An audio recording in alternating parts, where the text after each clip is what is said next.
owner of Quench Bar. This is the second Sips and Snacks episode I'm doing for Pride TO. Thanks so much for tuning in today. Happy Pride Month, everyone. Just a little bit about Quench Bar. Quench Bar is a fully portable cocktail bar available for corporate and private hire. In the interim, while restrictions are still in place, we've shifted our business model to offer cocktail kits and virtual mixology. We also offer packages that include both. So if you tuned into the last episode of Sips and Snacks with me, we did do an Israeli cocktail and snack pairing. My family is Israeli, my father's from Israel. I grew up around really delicious Israeli food and cocktails and culture. So again, today we're going to be doing an Israeli snack and cocktail pairing. So for my snack, I've decided that we're going to do it's both vegan and gluten-free. Vegan and gluten-free chocolate sesame truffles, super easy and super delicious, and a vanilla cardamom espresso martini. I find across the board, people love espresso martinis, and I wanted to show everybody a Quench Bar spin on how to make an espresso martini at home. So first things first, we're going to start with our snack, and then we'll move on to the cocktail afterwards. So we're going to be making our snack first, so let's talk about the ingredients that we're going to be needing for that. So we need dark chocolate. This is 72% cacao. This is sesame butter, salt, and unsweetened cocoa powder. I use unsweetened just because the sweetened stuff just makes it way too sweet. And then we will talk about our espresso martini ingredients afterwards. So the process of making these delicious truffles, the first step is we have to melt our chocolate. So there's two ways that you can do that. First way is in the microwave. You put it in a heat-proof bowl, put all the chocolate in a microwave. Every 15 seconds or so, give it a good swirl. Make sure that it's not bubbling or burning. Or you can do it in a bain-marie, which is the way that I'm going to be doing it today. So basically what that process is using a large or like a medium-sized pot filled with hot water with a heat-proof bowl over it so that the heat just comes through the bowl, and melting the chocolate in the bowl that way. So that's how I did it for you folks today. I'm just gonna show you guys what it looks like. I got a head start on it just so that it looked melted for you for this demonstration. So all that's in here right now is 1 full cup of dark chocolate. So it's 72% cacao. And then we're gonna add half a cup of sesame butter to this mixture. So I have that here, and a measuring cup. There we go. Just gonna put that in there. Looks so yum, it looks like peanut butter and chocolate. Okay, next to the mixture, we're going to add just a pinch of kosher salt. You can also add other things like cinnamon. For this demonstration, I'm just using salt. And then I'm gonna whisk the contents together really well. So basically it's so that it just becomes like one color, one solid color. Make sure that the sesame butter and the chocolate bind well. If you see here, move this chocolate out of the way. If you see here, it's kind of like exactly what you would picture melted chocolate to look like. Just like that.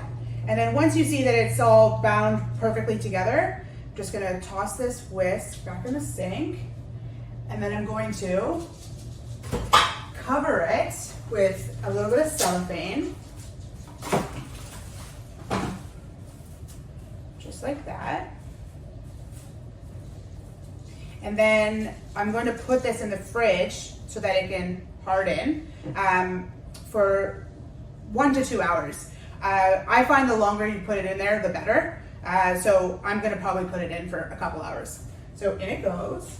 So now that my mixture has been in the fridge for 2 hours, it is hardened, which is the perfect texture to actually make these truffles. So simple process. I use a little teaspoon to just basically grab like a full spoon full of the mixture. And then I just use the tip of my hands to form the mixture into a ball. So I use the tip of my hands instead of the palms, just because the tips are cooler than the palms, and if you get it warm again, it just defeats the purpose of letting it sit in the fridge for a couple hours. Okay, so once it's in a nice little ball, I'm just gonna roll it into my unsweetened cocoa powder. I use unsweetened just so that obviously I just don't want it to be over sweet. There we go. There you go. And then you just keep repeating that process. It's a bit messy, but sometimes mess is fun. And these are great. Like you could, come restrictions being lifted and you want to be able to host people again. This is a really easy like dessert or snack after a meal if you're having people over for tea. This is a super cute way to make some homemade truffles. So there you go. So you get the process, you get the idea. Just roll into small little balls. If you want them a bit bigger, you can obviously make them as big as you like. And then voila, just covered in cocoa powder. And then as soon as you're done that process, it's best to just put these back in the fridge for five minutes or so, just so that they harden again. And then that's it. You have perfect truffles. So I hope everyone enjoys that. Just gonna go wash my hands. Okay, so now we're gonna move on to my favorite part, obviously, the cocktail. So for the espresso martini with vanilla and cardamom syrup, the list of ingredients that we need are green cardamom pods, vanilla extract, honey, espresso, Baileys, Kahlua, and I just want to give a huge shout out to Smirnoff for sponsoring this event and the last event. They actually sponsored all the Sipz and Snacks episodes throughout the entire month of Pride, and we are very fortunate for that. So our last ingredient for this demonstration is just regular vodka. Their Smirnoff vanilla vodka is also delicious and also works really well in this cocktail, but for today I'm just going to use the classic. So these are the ingredients, and let's get started. So for this cocktail, we're going to be making a simple syrup. In a lot of my virtual classes, I like to do demonstrations on how to make simple syrups at home, because as soon as you master that, you make cocktails at home anytime, and it's a super easy process. So today, our simple syrup is a honey, vanilla, green cardamom simple syrup. So usually the rule of thumb for simple syrups is 1-to-1 ratios. So 1 part water to 1 part sweetener. I personally like my cocktails not too sweet, so I like to do my simple syrups a little on the less sweet side. So depending on how sweet you like it, for this demonstration, so use equal parts honey to equal parts water, or if you're like me and you like it a little less sweet, you use less honey to more water. So my personal preference is, for this recipe, 1/3 of a cup of honey. There we go. And then I'm going to top that off with 2 full cups of water. So 1 and 2. Now that there's honey and the 2 cups of water in our pot, we're also going to add an ounce, which is 2 tablespoons of vanilla. This is just vanilla extract. I really like this brand. It's Sweet Cane. There we go.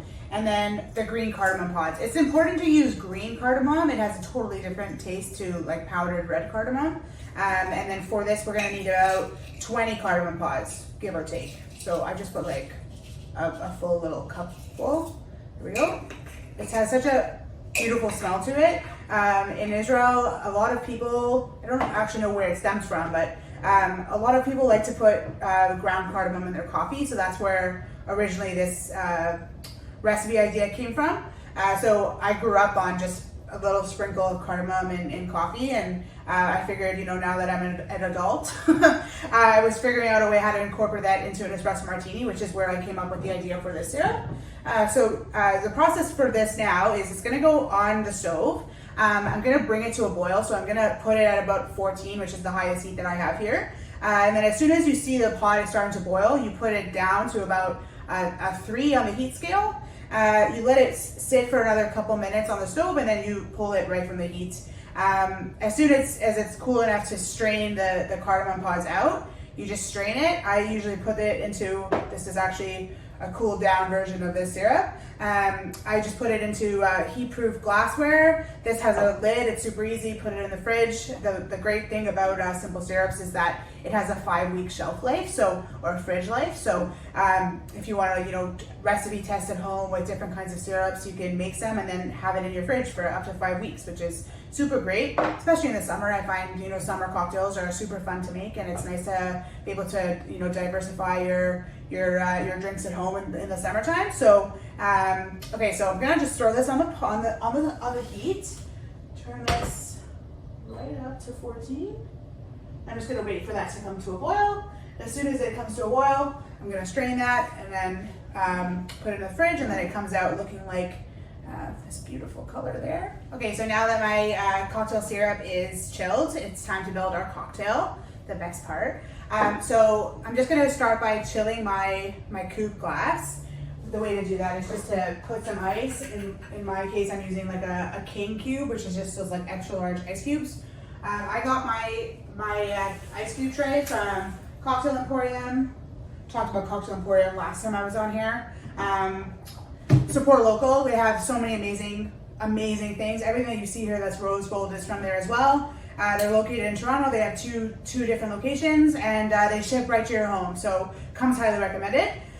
So I'm just gonna grab my cocktail shaker. This is called a Boston shaker because it's got a glass top to it. So into the bottom of our shaker, I'm gonna add, if you don't have a shaker, you also can use a sealed mason jar. So just those mason jars with the lids.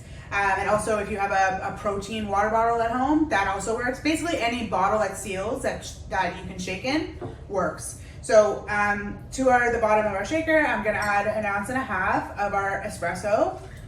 Okay, so next up we have 1 ounce of our vanilla cardamom syrup that we made. There we go. And then I put 1 ounce of Bailey's. I like Bailey's just because it brings out a really beautiful color in the espresso martinis. 1/2 ounce of Kahlua. And then of course 1 ounce of our Smirnoff vodka. Again, also works well with the vanilla flavor. There we go. Okay, now we're ready to shake our cocktail. So just gonna add some ice to my cocktail. There we go.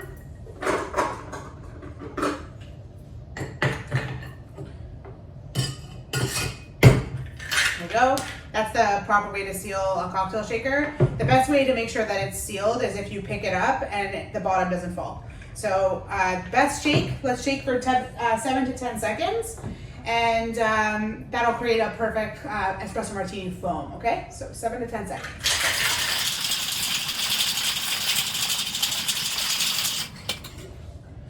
There we go. Just gonna toss this water out of my glass. Now you can see how chilled the glass is. There we go. I'm gonna double strain. So this is one cocktail strainer. This one is another. Doing a double strain really gives you like the most beautiful foam. It just takes out all the imperfections of it.